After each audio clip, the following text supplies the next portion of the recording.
Saya breakdown, kalau saya akan remind lagi dari ayat 1 ya. Para ulama berselisih pendapat tentang status surah Al-Bayyinah. Ada yang bilang ini adalah surah Makkiyah, ada yang bilang ini adalah surah Madaniyah. Tapi jumhur ulama berpendapat bahwa mayoritas jumhur ulama berpendapat bahwa surat ini adalah surah Madaniyah, ya. Karena kenapa? Karena kalau di Mekah Rasulullah SAW hanya berinteraksi dengan orang-orang musyrikin dan orang-orang jahiliyah aja. Di Mekah tidak ada ahli kitab yang seperti disebutkan di surah Al-Bayyinah ini. Nah, di surah ini kan berbicaranya tentang ahli kitab, bahwa di kategori orang yang kafir itu ada dua, ya. Yang satu orang ahli kitab, yang kedua adalah musyrikin, ya. Ahli kitab dan musyrikin ini ketika bertemu dengan bukti yang nyata kehadiran Rasulullah SAW, mereka akhirnya ada yang menerima, ada yang tidak. Nah, yang ada ahli kitab itu ketika Rasulullah SAW sudah berada di Madinah. Karena menurut sejarah, ketika Rasulullah datang ke Madinah, di sana tuh sudah ada golongan-golongan Ansor dari suku Al-Aus dan Al-Khazraj. Ya, yang mereka ini penyembah berhala, dan ada juga golongan Yahudi, orang-orang Yahudi dari Bani Nadir, Bani Quraidah, dan Bani Qainuqa. Ya, pada asalnya orang-orang Yahudi ini memang tidak tinggal di kota Madinah, tetapi setelah mereka membaca kitab Taurat, ada tulisan bahwasanya akan diutus seorang nabi terakhir, dan tempat hijrah nabi tersebut adalah di suatu tempat yang banyak kebun kurmanya. Nah, zaman dahulu tidak banyak yang punya kebun kurma yang banyak dan bagus gitu loh. Cuma ada di kota Yastrib, kota Madinah, ya. Makanya orang-orang Yahudi ini mereka menetap di sana menunggu nabi tersebut, ya. Bahkan mereka ini udah kayak apa ya? Udah tahu persis sifat-sifat nabi terakhir yang akan diutus itu, ya. Ini udah ada di kitab-kitab mereka kan. Nah, kayak di kalau di surah Al-Baqarah ayat 146 itu ada alladzina atainahumul kitaba ya'rifunahu kama ya'rifuna abna'ahum. Orang-orang yang telah kami beri kitab, yaitu Taurat dan Injil, mengenalnya, maksudnya mengenal Nabi Muhammad seperti mereka mengenal anak-anak mereka sendiri. Jadi kayak udah tahu persis karena udah emang di breakdown banget di Taurat, Injil, dan Zabur itu. Tapi sayangnya orang-orang Yahudi Nasrani ini mereka menduga bahwa nabi terakhir mereka itu dari kalangan Bani Israel. Sebagaimana nabi-nabi mereka sebelumnya. Nabi Ibrahim itu kan punya dua anak ya. Yang pertama anak mereka itu anaknya itu dari Hajar, Ismail, ya. Nah, sedangkan kalau dengan Sarah istrinya yang pertama tapi hamilnya belakangan, itu Ishak, ya. Lalu Ishak ini memiliki anak, ia namanya Yakub, yang jadi Nabi Yakub. Kemudian Yakub ini yang merupakan cikal bakal dari Bani Israel. Ya, dari Yakub kemudian lahir semua nabi setelahnya, mulai dari Nabi Yusuf sampai nanti Nabi Isa alaihissalam. Sehingga semua nabi tersebut adalah keturunan Bani Israel. Bagaimana dengan Ismail? Ismail ini nggak punya keturunan yang jadi nabi, kecuali yaitu Nabi Muhammad SAW. Jadi orang-orang Yahudi ini kepedean banget bahwa kelak nanti nabi mereka itu, nabi terakhir itu adalah nabi kaum Yahudi, kaum Bani Israel. Ya, udah yakin banget.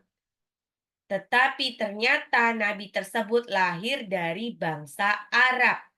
Sehingga mereka pun kafir kepada nabi tersebut. Kenapa? Karena ada hasad.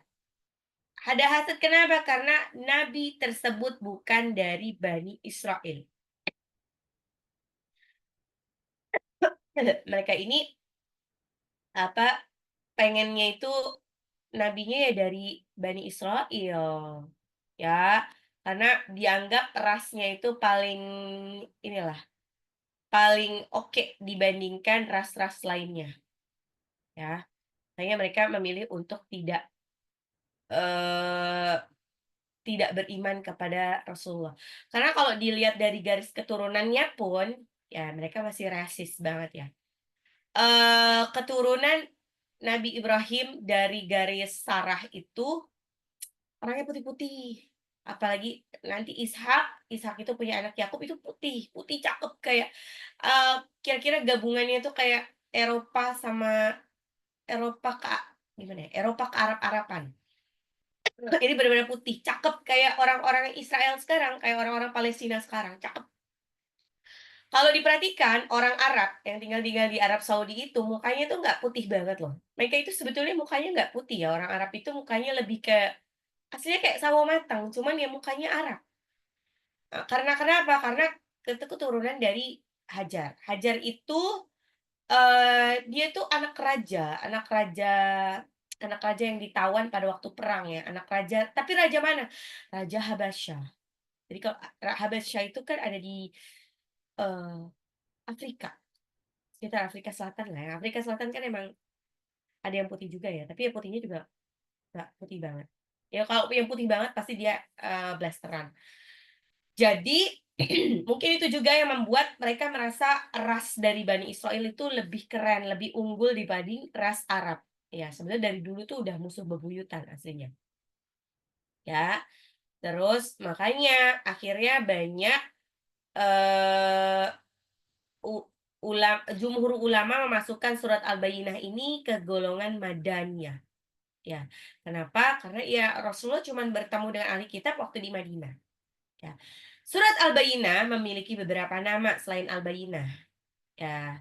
Ada disebut surah Al-Qayyimah, surah Mumfakin, surah Ahlul Kitab, ada yang nyebut surah Lam Yakunil Ladzina Kafaru. Ini pasti orang Indonesia nih yang nyebut kayak gini. Nah, sebagaimana dalam suatu hadis yang diriwayatkan oleh Imam Bukhari dari Anas bin Malik radhiyallahu an, Nabi pernah berkata kepada Ubay bin Ka'ab, ya, innallaha amarani an aqra'a 'alaik. Sesungguhnya Allah memerintahkanku untuk membacakan kepadamu surat lam yakunil ladzina kafaru min ahlil kitab. Qala wa samani, qala wa sammani. Ubay berkata, ya, qala na'am, fabaka. Ubay berkata, dia Allah menyebut namaku, wahai Rasulullah. Nabi menjawab, na'am, iya. Fabak fabaka fabaka, Ubay pun menangis. Ya, ya. Jadi, kita ulang ayat satunya. Lam yakunil ladzina kafaru min ahlil kitabi wal musyrikina munfakkina hatta ta'tiyahumul bayyinah. Lam yakuni tidak ada ladzina kafaru orang-orang kafir min ahlil kitabi dari ahlil kitab wal musyrikina dan orang-orang musyrik politeis munfakkina yang meninggalkan hatta sampai ta'tiyahumu datang kepada mereka al-bayyinah bukti yang nyata. Orang-orang yang kafir dari golongan ahli kitab dan orang-orang musyrik tidak akan meninggalkan agama mereka sampai datang kepada mereka bukti yang nyata, ya. Jadi dari perkataan ini apa para ulama terbagi dalam beberapa pendapat tentang tafsir ayat ini. Yang pertama, bahwasanya ahli kitab dan kaum musyrikin tidak akan melepaskan diri dari kesyirikan, dari kekafiran mereka sampai datang bukti yang nyata. Apa buktinya? Buktinya itu adalah Rasulullah SAW, ya. Ketika datang, mereka melihat sendiri sosok Rasulullah yang tertulis di dalam kitab Taurat, Injil, ya, dan Zabur itu, mereka sebagian ada yang beriman kepada Nabi dan sebagian ada yang tetap kepada kesyirikan mereka. Yang kedua, bahwasanya ahli kitab dan kaum musyrikin itu tidak meninggalkan puji-pujian terhadap Nabi sampai Muhammad datang mengakui kepada Nabi. Karena sebelumnya orang-orang Yahudi ya pastilah memuji Nabi mereka, ya. Karena mereka meyakini Nabi tersebut akan datang dari kaum mereka. Lalu kaum musyrikin juga memuji Nabi karena mereka eee, mem bukan memuji sebagai nabi ya, tapi lebih memuji Muhammad itu sebagai sesosok al-amin, sesosok orang yang memiliki sifat shodiqul al-amin, as-shodiq al-amin, jujur dan terpercaya, ya. Jadi emang, sebelum Rasulullah ini diangkat menjadi nabi dan rasul pun, orang-orang seantero Arab itu udah menganggap Rasulullah itu beda, Muhammad itu beda, ya. Karena apa? Wa innaka la'ala khuluqin adzim. Kenapa? Karena benar-benar berbudi pekerti yang agung. Tidak ada satupun orang Arab yang menandingi kebagusan akhlaknya dari Rasulullah Shallallahu Alaihi Wasallam, ya, gitu. Dan qadarullah ketika akhirnya Muhammad itu memproklamirkan dirinya menjadi nabi dan rasul, itu udah langsung berubah semuanya. Orang-orang kafir Quraisy itu jadi kayak nggak suka sama Rasulullah, nggak suka karena ya nggak suka aja gitu. Orang yang terbiasa kepada keburukan terus tiba-tiba diajak kebaikan itu pasti agak sulit ya. Makanya bunda-bunda jangan jangan sedih ketika mengajak orang-orang untuk menjadi baik ya, terus tapi orangnya itu kebetulan nggak mau jadi baik gitu.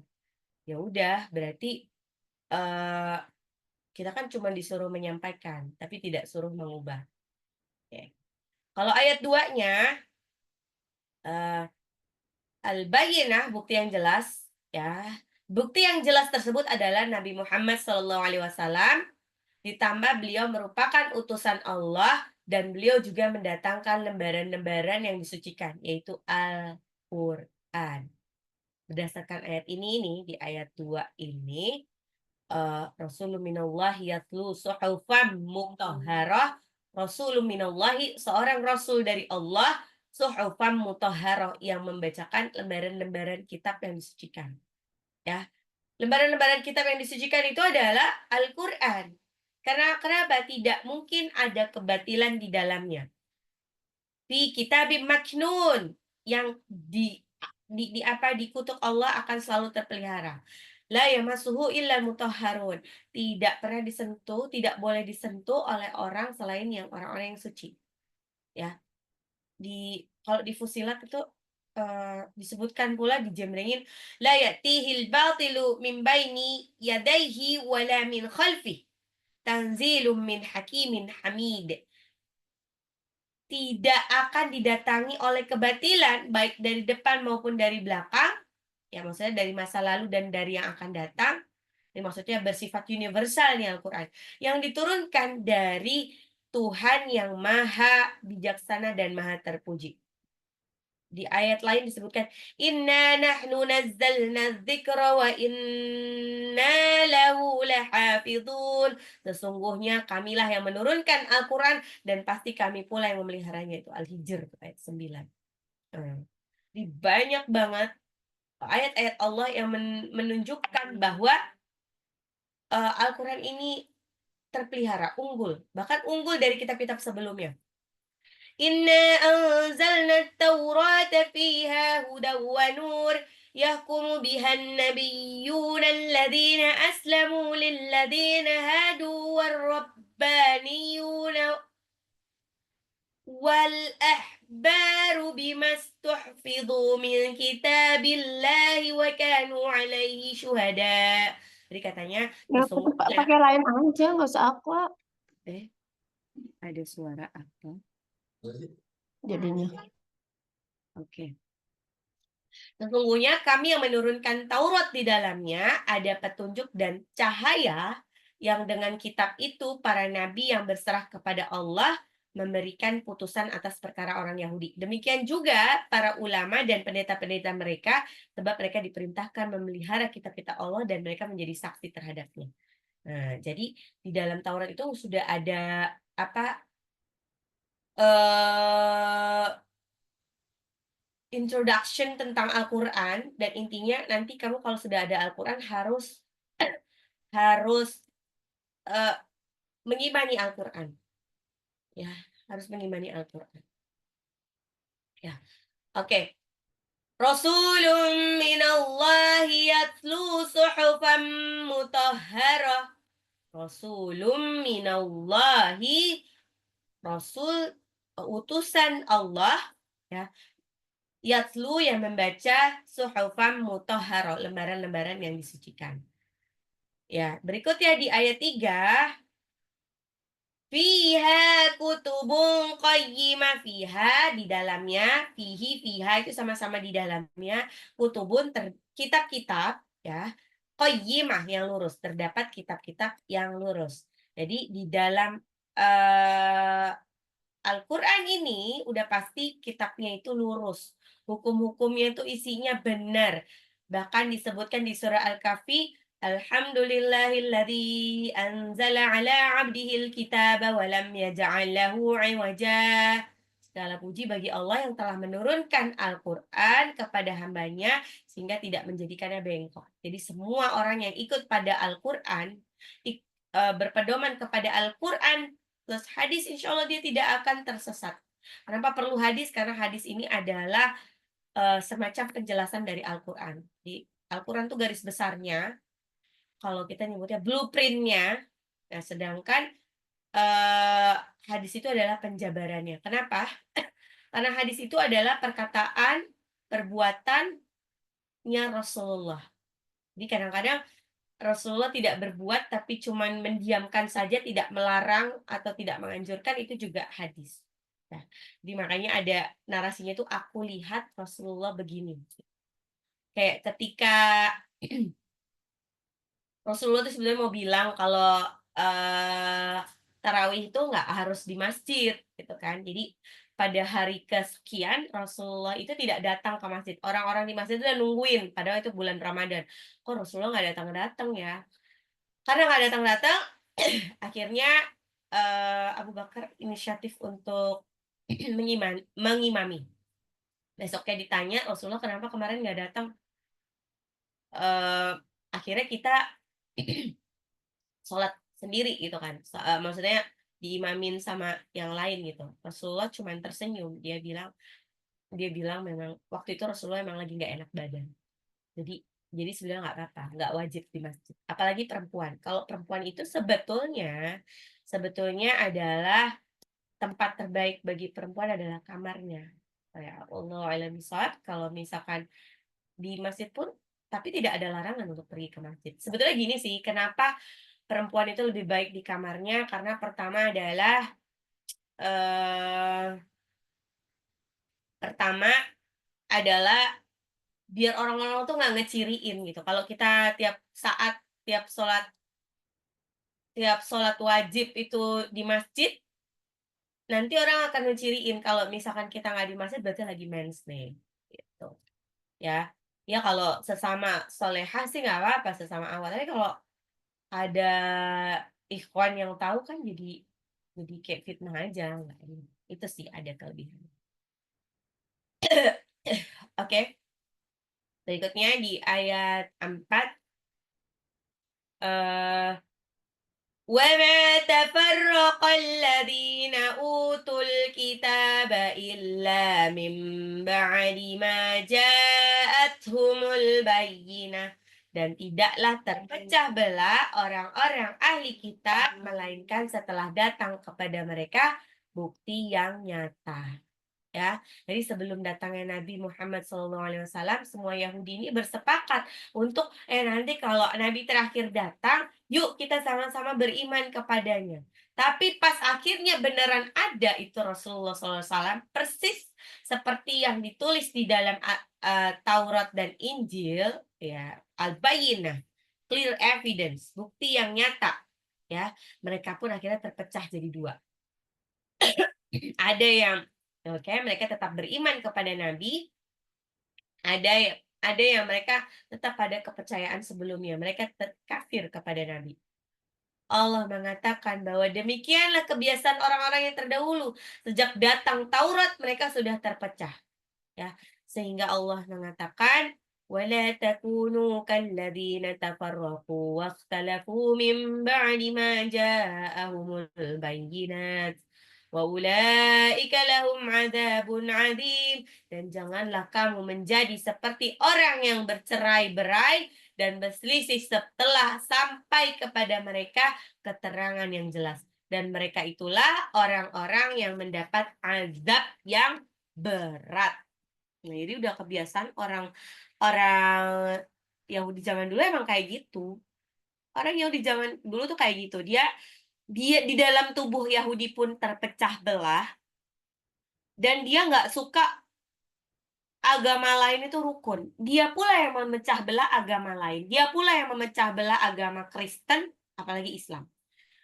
Di Kristen itu kan juga banyak sempalannya ya. Maksudnya selain eh, Kristen, Protestan dan Katolik ada lagi banyak.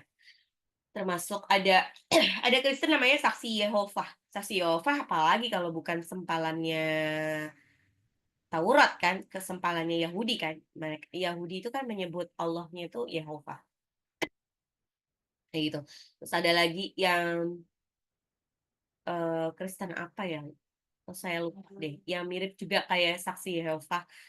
Dia menganggap hari Sabtu itu adalah hari yang agung, makanya mereka nggak boleh keluar-keluar. Mirip seperti Yahudi. Dan lagi kebiasaan-kebiasaan apa? Saya minum dulu. Nah, itu aja neneng sekarang bunyinya Orang joy. mama. Ada suara lagi. Kebiasaan kebiasaan orang-orang Kristen merayakan Christmas di tanggal 25 Desember itu juga sebetulnya tidak ada di dalam Injil. Siapa yang siapa yang membuat karakter Santa Claus dan lain sebagainya itu? Tentu saja adalah Yahudi. Kristen yang asli itu sebetulnya apa? Sebetulnya kalau dibilang Kristen yang masuk asli, yang dia itu tidak apa ya? Ya tidak banyak berubah dengan Kristen yang dulu diajarkan oleh Nabi Isa alaihissalam adalah Kristen ortodoks. Kenapa? Dia ritualnya mirip seperti Islam. Ya aslinya itu kalau agama samawi, semua yang datangnya dari Allah itu yang pasti pertama tauhid, afwan. Tauhid. Mereka sama-sama tauhid. Dan keduanya mereka ada perintah untuk menutup aurat untuk perempuan, ya, terutama untuk perempuan. Mereka ada aturan halal haram. Ya walaupun di Yahudi nyebutnya mereka koser. Sebenarnya ada mereka. Mereka ada aturan halal haram seperti seperti Islam, mirip seperti Islam. Bahkan untuk Yahudi itu kayak lebih lebih saklek lagi ya. Kadang-kadang dia hewan yang berbuku-buku, krustase itu juga haram. Krustase itu contohnya udang dan lain sebagainya. Tapi justru mereka wine masih diperbolehkan. Mirip seperti Kristen itu wine yang benar-benar asli katanya tidak pakai tambahan lain-lain itu masih boleh. Masih boleh. Kalau di Islam kan sudah tidak boleh. Kalau yang ada alkoholnya itu sudah masuk nggak boleh. Gitu. Terus eh di dalam semua agama samawi pasti ritualnya itu sujud. Kalau sholat ada ritual sujud. Ibadahnya tuh harus sujud. Makanya kalau ngelihat kuil-kuilnya orang Yahudi ya yang asli terutama di Israel sana itu pasti mereka apa? Pasti mereka eh pakai karpet dalamnya, nggak pakai bangku. Begitupun Kristen Ortodoks, mereka gerejanya nggak pakai bangku, tapi pakai karpet, sama seperti Islam. Ya, jadi kalau ada masjid kok yang pakai tempat duduk, masih ingat nggak sih? Waktu itu kasus pesantren Az-Zaitun udah pasti sesat. Kenapa dia pakai pakai ada tempat duduk di situ, di tempat duduk. Jadi kayak menghalangi saf-saf juga. Ya, itu salah ya. Ya, jadi dan semua agama samawi mengajarkan ritual puasa. Semuanya ada puasa. Ya. Kristen itu juga ada puasa. Kristen yang saya suka ngelihat itu adalah soalnya teman saya dulu Kristen Katolik totok ya. Jadi dia tuh puasa. Puasanya 40 hari. Tapi ada beberapa versi nih, ada yang sama-sama teman saya, ada yang puasanya 40 hari seperti puasanya kita, ada yang 40 hari itu puasanya cuma mutih doang. Dia tuh cuman makan yang putih-putih apa menghindari yang putih-putih ya, saya lupa. Ada yang 40 hari tuh dia nggak makan daging doang, ada yang 40 hari dia tidak memakan makanan yang dia sukai, gitu. Jadi beda-beda. Udah, ya itu dia. Jadi makanya, agama selain Islam itu tidak dipelihara, tidak dijaga sama Allah. Jadi ada banyak variasinya. Begitupun Yahudi. Dan semua agama samawi ada ritual zakat. Zakat. Tapi zakat yang paling murah itu sebetulnya adalah zakat untuk Muslim, 2,5%. Kalau di Kristen Yahudi itu minimal ya, bukan semuanya rata. Minimal itu 10%. Minimal itu 10%. Jadi kalau kenapa di Islam itu 2,5%? Karena ini memperhitungkan juga, karena di Islam itu ada zakat, ada sedekah, ada infak, ada kurban. Nah, kurban ini hampir hampir wajib ya. Terus ada umroh dan haji. Ya, jadi mungkin ya insya Allah kayak 10% juga. Jadi ya. Lagi, terus tadi apa? Eh, oh ya. Akhirnya setelah datang bukti nyata ini, orang-orang ahli kitab terpecah. Ada yang tetap menjadi Yahudi dan Nasrani, ada yang dia memilih untuk beriman kepada ajaran yang dibawa sama Rasulullah SAW. Di ayat 5, وَمَا أُمِرُوا إِلَّا لِيَعْبُدُوا اللَّهَ مُخْلِصِينَ لَهُ الدِّينَ حُنَفَاءَ وَيُقِيمُوا الصَّلَاةَ وَيُؤْتُوا الزَّكَاةَ وَذَلِكَ دِينُ الْقَيِّمَةِ وَمَا أُمِرُوا ya wama umiru dan mereka diperintahkan dan tidaklah mereka diperintahkan illa kecuali liya'budullaha untuk menyembah Allah mukhlisina dengan ikhlas lahuddina karena agamanya hunafa itu yang lurus hanif wa yuqimus sholata dan dirikanlah sholat dan mendirikan sholat wa yu'tuz zakata dan menunaikan zakat wadzalika dan yang demikian itulah dinul qayyimah, agama yang lurus, agama yang benar. Ya, dari kata hunafa itu dari kata hanif, artinya tidak condong kepada kesyirikan, maksudnya lurus kepada tauhid. Ya, hunafa, hanif. Meskipun ahli kitab dan kaum musyrikin hanya diperintahkan untuk beribadah ikhlas kepada Allah dan menjauhkan diri dari kesyirikan, serta untuk menegakkan sholat dan membayar zakat, namun mereka tetap saja tidak mau beriman dan mengikuti perintah Allah dan Rasulnya. Padahal apa yang diperintahkan itu seperti yang saya sampaikan sebelumnya, sama persis seperti yang disampaikan kepada nabi-nabi terdahulu. Suruh apa? Suruh tauhid, suruh bersujud, suruh berpuasa, suruh berzakat, suruh menutup aurat mereka, suruh menjauhi yang haram-haram. Tapi mereka kayak nggak mau gitu. Kayak berarti mereka pandangannya bukan objektif ya, lebih ke subjektif, lebih menganggap siapa yang menyampaikan.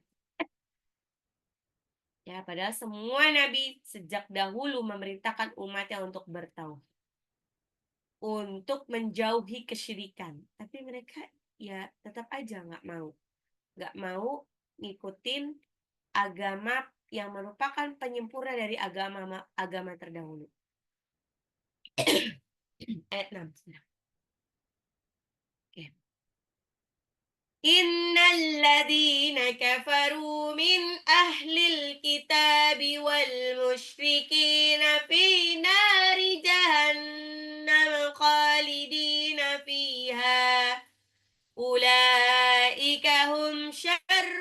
bariyah. Sesungguhnya orang-orang yang kafir dari golongan ahli kitab dan orang-orang musyrik ya akan masuk ke neraka jahanam. Ya. Khalidina fiha, mereka kekal di dalamnya selama-lamanya. Khuld itu artinya kekal. Ya. Khalidina. Ulaika hum, mereka syarrul bariyah. Syarru itu seburuk-buruk, al-bariyah makhluk, seburuk-buruknya makhluk. Ya. Orang-orang yang tidak mau taat kepada Allah, tidak beriman kepada Allah dan Rasulullah, mereka adalah makhluk-makhluk yang paling buruk. Kenapa? Karena Allah telah memberikan untuk mereka segala macam nikmat. Allah telah meminjamkan raga, Allah telah meniupkan ruh, telah meniupkan nyawa. Allah telah memberikan akal yang cerdas, namun mereka memilih untuk memalingkan penyembahan kepada selain Allah.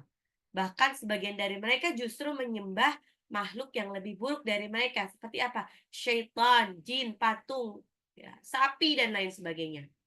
Ya. Inna syarrad dawabi indallahi alladzina kafaru fahum la yu'minun. Sesungguhnya binatang, sesungguhnya makhluk yang paling buruk di sisi Allah adalah yang kafir. Karena mereka itu tidak beriman. Jadi kayak istilahnya kayak songong ya. Dia sudah dipinjamkan segala macamnya tapi tidak mau menyembah kepada yang memberikannya. Oh, kita aja sama bosnya aja, sama bos kita sendiri yang cuma ngasih gaji sekian juta saja. Segitu apanya ya? Segitu taatnya. Bahkan sampai kalau ada meeting, kita sampai lupa sholat. Nauzubillah min dzalik. Ayat ini sekaligus merupakan bantahan untuk orang-orang liberal di sana, ya, yang mengatakan bahwa semua orang bakalan masuk surga. No, tidak. Itu kan namanya keyakinan yang kufur. Yang menyamakan semua agama itu salah ya. Jadi salah ya kalau kalau Bunda masih bilang semua agama itu sama, wah, berarti Bunda ini ada yang salah dengan keimanan Bunda. Tidak sama. Bahkan orang Kristen pun tidak menganggap semua agama sama. Mereka menganggap agama dia itu yang lebih baik. Terserah gitu. Kita balik lagi ya, kalau kita memeluk agama Islam, maka kita harus menganggap bahwa agama Islam yang terbaik. Kalau enggak ngapain gitu ya. Jadi samalah kayak kita, sebetulnya gini, kayak anggapnya gini. Kenapa bisa secara logikanya itu gampangnya gini ya. Kenapa yang agama lain dianggap tidak masuk surga? Ya, kenapa? Gini, karena kita pakai aturannya aturan Allah. Ya, aturannya Allah. Mirip sama seperti dua orang, yang satu sekolah di Penabur, yang satu sekolah di Al-Azhar misalkan ya. Sebaik-baiknya siswa ya di sekolah Penabur, ya dia udah baik, pintar dan lain sebagainya, dia tidak akan dapat rapot dan apalagi ranking 1 di sekolah Al-Azhar. Ya, terserah aja kalau misalkan mereka di luar sana bilang bahwa kamu juga nggak akan masuk surga, Islam nggak akan masuk surga karena domba-domba tersesat. Ya nggak apa-apa. Dia bilang seperti itu karena balik lagi, ya secara logika sebaik-baiknya siswa di sekolah Al-Azhar, dia tidak akan dapat ranking 1 di rapot sekolah Penabur. Intinya sih gitu sih, secara logika gitu ya. Ya insya Allah tidak ada agama yang terbaik di sisi Allah kecuali Islam. Oke.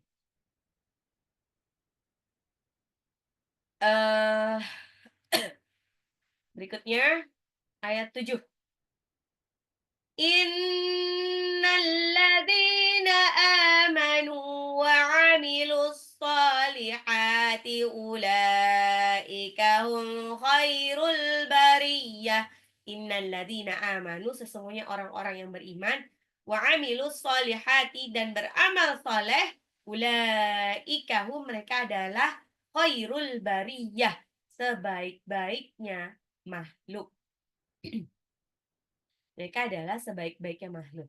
Jadi mereka adalah hamba-hamba yang bertauhid, beriman dan beramal soleh. Keimanan tidak bisa dipisahkan dengan amal soleh. ya. Jadi tidak beriman seseorang kalau dia itu dibenci sama orang-orang sekitarnya. Kalau dia tidak jadi rahmat untuk orang sekitarnya. Karena keimanan itu sejalan dengan amal soleh, ya. Jadi kalau dia beriman, dia pasti akan memperlakukan istrinya dengan baik. Kalau dia beriman, dia pasti akan memperlakukan anak-anaknya dengan baik. Kalau dia beriman, berarti dia akan memperlakukan tetangganya dengan baik, temannya dengan baik. Tidak ada yang diperlakukan buruk olehnya. Betul. Mereka tunduk patuh kepada Allah dan menjauhkan diri mereka dari segala bentuk kesyirikan. Sehingga jadilah mereka sebagai makhluk yang terbaik. Oke, kita masuk ke surat terakhir ya. Agak panjang, tapi insya Allah mudah karena ini ayatnya familiar. Ya. Bismillahirrahmanirrahim. Saya baca full dulu ya. Ya, ini agak panjang, nanti saya coba berhenti di mana. Jazaohum inda rabbihim jannatu adnin tajri min tahtihal anharu khalidina fiha abada. Sebetulnya nggak bisa diberhentiin nih, karena kalau berhenti mutus. Kalau mutus harus balik lagi ke awal. Nggak apa-apa lah ya, dicoba. Misalkan itu nanti dimaklumin nanti kalau cuma kesalahan untuk memotong ya, asal makhraj sama panjang pendeknya nggak salah. Radiyallahu anhum wa radu an dzalika liman khasyiya rabbah. Jazaohum, balasan kepada mereka, inda rabbihim, di sisi Tuhan mereka, jannatu adalah jannah, surga, adnin, surga Eden, ya, tajri, yang mengalir, min tahtiha, di bawahnya, al anharu, sungai-sungai, khalidina, mereka kekal, fiha, di dalamnya, abada, selama-lamanya. Abadi, abada itu abadi. Radiyallah, ridho Allah, Allah ridho, anhum, terhadap mereka, waradu'an, dan mereka pun ridho kepada Allah. Jadi maksudnya mereka, kita sama Allah sama-sama ridho balasan yang diberikan Allah. Nggak ngerasa, ih Allah curang, cuma ngasih segitu, enggak. Bahkan semua yang diberikan Allah nanti adalah beyond expectation. Benar-benar di luar nalar, nggak nyangka sebanyak itu. Dzalika, yang demikian itu, liman, bagi mereka, khasyiya rabbah. Bagi apa? Bagi yang takut rabbah, kepada Tuhannya. Khasyiya itu takut. Takut itu khasyiya atau khauf, sama-sama takut. Nah, ulang. Jazaohum inda rabbihim jannatu adnin tajri min tahtihal anharu khalidina fiha abada. Radiyallahu anhum wa radu an. Dzalika liman khasyiya rabbah. Jazaohum inda rabbihim jannatu adnin tajri min tahtihal anharu khalidina fiha abada. Radiyallahu anhum wa radu an. Dzalika liman khasyiya rabbah.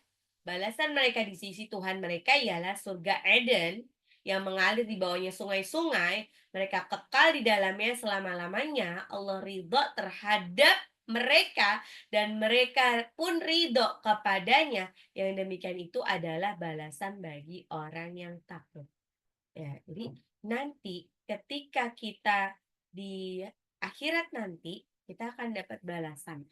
Tapi seringnya balasannya itu melebihi dari apa yang kita bayangkan ya.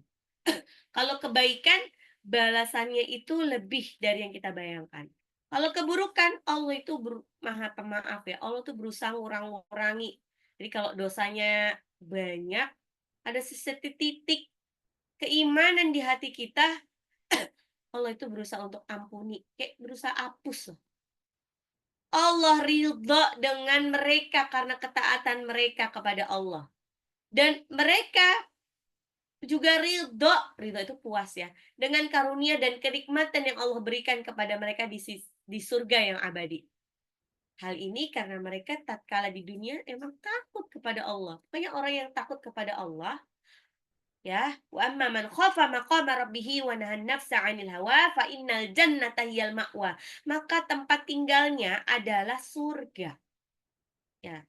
Kenapa? Orang tuh kalau takut sama Allah maka dia takut berbuat dosa. Siapa orang yang masuk neraka? Mereka yang masuk neraka itu pasti karena wa atharul hayatad dunya, mengutamakan kepentingan dunia.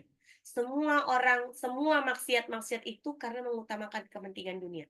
Berzina, ya karena dia mengutamakan kepentingan dunia, pengen enak-enakan tanpa terlibat komitmen. Karena memang pernikahan itu memang berat ya. Komitmen seumur hidup. Makanya orang-orang di luar sana tuh nggak mau nikah. Kenapa? Ngapain nikah kalau mereka bisa dengan gampang berhubungan intim tanpa pernikahan. Kalau menikah kan ada banyak hal konsekuensi yang harus dilakukan. Mereka-mereka yang berzina ketika sudah menikah itu juga karena apa? Karena mereka merasa apa ya? Mengutamakan kehidupan dunia, kesenangan sesaat. Ya mungkin, walaupun kalau dibalikin lagi ceritanya macam-macam. Ada yang mungkin mereka tidak puas dengan suaminya atau istrinya, atau dengan akhirnya dia mencari kesenangan sesaat karena ngerasa enak aja ngobrol sama dia nyambung. Nah itu dia qadarullahnya ya Bu. Orang tuh kalau di luar pernikahan lebih mudah tergodanya. Kenapa? Karena di situ ada peran setan. Peran setan yang berusaha kayak mencakepkan, membaguskan lawan jenis di mata kita, di mata suami kita.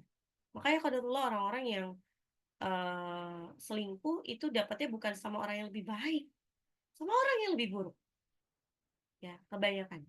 Selingkuh ya, bukan karena poligami. Poligami ini beda ya, poligami yang diawali dengan hubungan sebelum poligaminya itu namanya pacaran, itu namanya adalah hubungan yang dimulai dengan perzinahan. Poligami yang benar adalah dikenalin, jadi dia sebelum nikah tuh nggak kenal.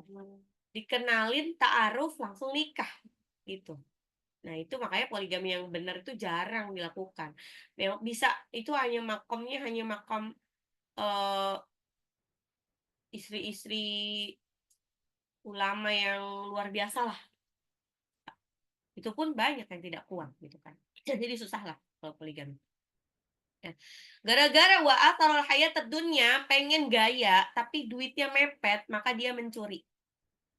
Gara-gara wa atharul hayatad dunya, dia pengen bergaya, pengen bolak-balik ke luar negeri dengan pakai tas-tas yang harganya ratusan juta atau miliaran. Tapi kemampuan, gaji suaminya tidak mencukupi, maka perempuan-perempuan ini yang mendorong laki-lakinya, "Ayolah Pak, korupsi aja Pak, kan gampang gini-gini." Suaminya juga jadi tidak takut-takut untuk mengambil uang riswah, uang suap, gitu. Nauzubillah min dzalik. Gini Bun ya, saya, sering ingatkan berkali-kali kepada bunda-bunda, dosa kita tuh udah banyak banget, Bun. Jadi jangan tambahin dosa lain gitu kan. Misalkan, ya dari mulai dosa gibah lah ya. Ya kalau dianggap gibah itu adalah dosa kecil ya, eee, itu kan sebetulnya sama aja dengan makan daging saudaranya, gitu kan. Nah, banyaklah dosa-dosa yang nggak kayak ini, ya jangan tambah lagi dosa kita dengan menjadi pelaku suap, baik yang menyuap atau yang disuap. Jangan, udahlah jangan tambah-tambah lagi. Jadi haram. Nih apalagi seringnya tuh ibu-ibu yang kok pengen banget anaknya masuk negeri gitu, sekolah negeri sampai dia harus bayar-bayar. Nauzubillah min dzalik, itu tidak akan berkah sekolahnya. Nggak akan berkah, ya. Tidak ada masalahnya kalau dia mau yang dicari dari pendidikan adalah keberkahan anaknya kelak. Ingat, karir anak di masa depan, Keberuntungan anak di masa depan tidak di apa ya, tidak ditentukan dari, bagaimana sekolah dia, ya, tidak ditentukan dari itu. Yang ditentukan itu dari keberkahannya dia, keberkahan kalau mulainya dengan baik-baik, sekalipun dia sekolahnya cuman di sekolah, belajar tahfiz, tidak belajar lain-lain, kalau Allah ridho, ya, dia bisa aja nanti tiba-tiba ujug-ujug masuk ITB gitu kan. ITB kan ada jalur khusus ya untuk kaum hafiz kan. Insya Allah kalau hafiz Quran itu emang diberikan keenceran otak gitu kan. Mudah untuk cepat menyerap. Dan mungkin dia nanti di masa depan bisa bisa mudah untuk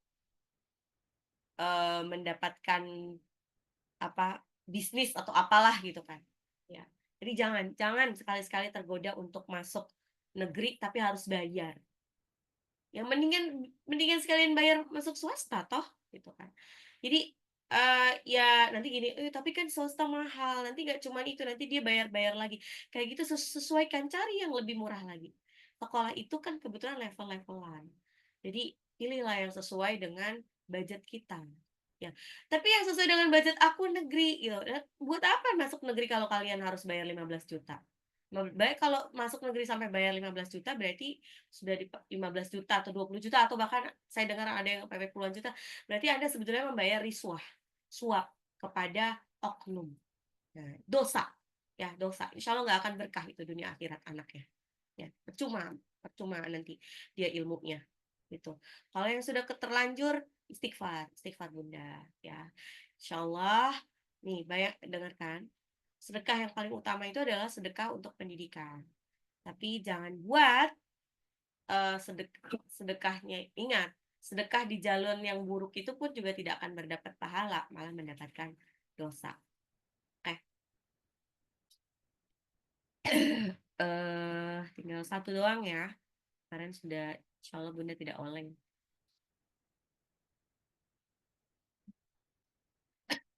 Nih. Jazaa'uhum 'inda rabbihim jannatu 'adnin tajri min tahtihal anharu khalidina fiha abada. Radiyallahu anhum wa radu an. Dzalika liman khasyiya rabbah. Jazaa'uhum, balasan kepada mereka, inda rabbim, di sisi Tuhan mereka, jannatu adnin, surga Eden, surga adnin, surga Eden itu ya, tajari yang mengalir, mintah tiha, di bawahnya, al-anharu, sungai, khalidina, kekal di dalamnya abada, yang kekal di dalamnya selama-lamanya. Radiyallahu anhum, Allah ridho kepada mereka, waradu'an, dan mereka pun ridho kepada Allah. Dzalika, yang demikian itulah, liman, bagi mereka, khasyya rabbah, yang takut kepada Tuhannya. Jazaa'uhum 'inda rabbihim jannatu 'adnin tajri min tahtihal anharu khalidina fiha abada. Radiyallahu anhum wa radu'an. Dzalika liman khasyiya rabbah. Ya, jazaa'uhum, zainya panjang 6 harokat itu wajib mutafsil ya, karena panjang bertemu dengan alif setelah hamzah setelahnya, itu yang di waw itu hamzah ya aslinya ya. Inda rabbihim, nun sukun ketemu dal, ikfa, jannatu, jannatu itu nunnya gunnah matabi'i, adnil tajri, tanwin ketemu ta itu adalah ikfa, roknya matobe 2 harokat, min tahtian, nun sukun ketemu ta, ikfa, al anharu, alif lam qamariyah, terus nun sukun ketemu nun sukun ketemu ha itu adalah nun sukun ketemu ha izhar, jelas haknya itu mad tabi'i. Khalidina fiha, kha sama dalnya mad tabi'i, fiha fa-nya mad tabi'i 2 harokat, ha-nya ini bisa jadi mad jaiz munfasil karena panjang ketemu sama alif atau hamzah. Abada di belakang adalah diberlakukan seperti mad iwad. Radhiyallahu anhum, lamnya pada Allah mad tabi'i, anhum izhar, wa radu dha-nya mad tabi'i, anhu. Nun sukun ketemu ha itu izhar. Dzalika dzal yang tabi'i liman khasyah, nun sukun ketemu kha izhar, rabbah, haknya ditiadakan jadi hak besar. Ya. Jazaohum 'inda rabbihim jannatu 'adnin tajri min tahtihal anharu khalidina fiha abada. Radiyallahu anhum wa radu an. Dzalika liman khasyiya rabbah. Kita ulang dari awal. Lam yakunil ladzina kafaru min ahlil kitabi wal musyrikina munfakkina hatta ta'tiyahumul bayyinah. Tidak ada orang-orang kafir dari ahli kitab dan musyrik yang meninggalkan agama mereka hatta sampai ta'tiyahumul bayyinah, sampai datang kepada mereka bukti yang nyata. Rasulun minallahi yatlu suhufan mutahharah. Utusan dari Allah yang membaca lembaran-lembaran yang disucikan. Fiha kutubun qayyimah, di dalamnya kitab-kitab yang lurus. Wa ma tafarraqal ladzina utul kitaba illa min ba'di ma ja'athumul bayyinah, dan tidak dan terpecah belah ya, dan terpecah belah ladzina utul orang-orang, dan tidaklah terpecah belah orang-orang utul kitabah, orang-orang ahli kitab, kecuali setelahnya datang kepada mereka bukti yang nyata. Jadi setelah mereka datang bukti yang nyata, mereka malah terpecah belah. Ada yang beriman dan tidak beriman. Wa ma umiru illa liya'budullaha mukhlishina lahud-dina hunafa wa yuqimus salata wa yu'tuz zakata wa dzalika dinul qayyimah. Dan tidaklah kami perintahkan kepada mereka kecuali untuk menyembah Allah berikhlas, ya, menyembah Allah dengan ikhlas, ya, menyembah Allah melalui agamanya dengan ikhlas, hunafa dan lurus, wa yuqimus sholata, dan mendirikan sholat, wa yu'tuz zakata, dan menunaikan zakat, wa dzalika dinul qayyimah. Yang demikian itulah agama yang lurus. Innal ladzina kafaru min ahlil kitabi wal musyrikina fi nari jahannam khalidina fiha ulaika hum syarrul bariyah. Sesungguhnya orang-orang kafir dari ahli kitab dan orang-orang musyrik, mereka nari jahannam khalidina fiha. Nari jahannam di api neraka jahanam, kekal selama-lamanya, khalidina fiha. Di dalam neraka jahanam kekal selama-lamanya. Ulaika hum, mereka itulah syarrul bariyah, seburuk-buruknya makhluk. Innal ladzina amanu wa 'amilus solihati ulaika hum khairul bariyah. Sesungguhnya orang-orang beriman dan beramal saleh, mereka adalah sebaik-baiknya makhluk. Jazaohum 'inda rabbihim jannatu 'adnin tajri min tahtihal anharu khalidina fiha abada. radhiyallahu anhum wa radu an. Dzalika liman khasyiya rabbah. Balasan bagi mereka di sisi Tuhan mereka adalah jannah, surga Eden yang mengalir di bawahnya sungai-sungai kekal selama-lamanya, di dalam yang kekal selama-lamanya. Radhiyallahu anhum, Allah ridho kepada mereka, waradu'an, dan mereka pun ridho kepada Allah. Dzalika, yang demikian itu, liman khasya rabbah, bagi orang-orang yang takut kepada Tuhannya. Oke, alhamdulillah, barakallah. Baiklah, apakah ada pertanyaan Bunda-Bunda Solehah? Apakah ada pertanyaan?